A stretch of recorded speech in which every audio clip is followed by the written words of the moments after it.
A 15-year-old killed on the streets of Kansas City was laid to rest today. Close to 3,000 in attendance as a teenager friends call Adam was remembered. KMBC 9's Brian Johnson joins us with more.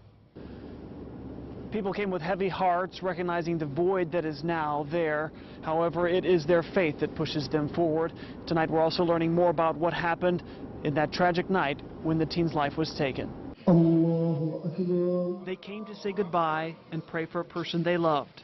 Hanif Khalil was a friend of the family. He says even though the teen was young, he was mature. Just 2 days ago, I was there for the evening prayers, and he led the evening prayers. I mean, you got men there, but he led the evening prayers at sunset. That was the night the tragedy occurred.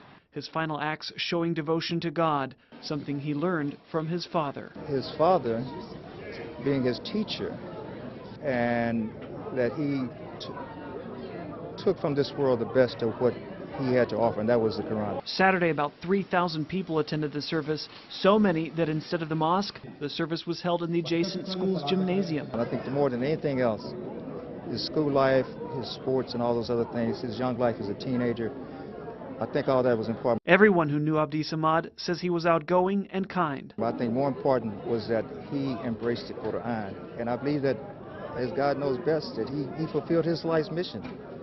And I think his mission was the Quran. As is tradition, there was no eulogy or speakers. The funeral service began with the Quran, followed by silent prayer and meditation. What was the focal point of his life and what made him who he is, and that's the Quran. And when the funeral service ended, the congregation traveled to the Mid-American Muslim Cemetery, which is a few blocks here from the mosque, where Abdi Samad's body was then buried. Reporting in Kansas City, Brian Johnson, KMBC 9 News. Adam's death being investigated as a possible hate crime by the FBI. The Greater Kansas City Interfaith Council today expressed its concern over the incident. In a statement, the council encouraged others to learn about different religions to prevent discrimination and violence.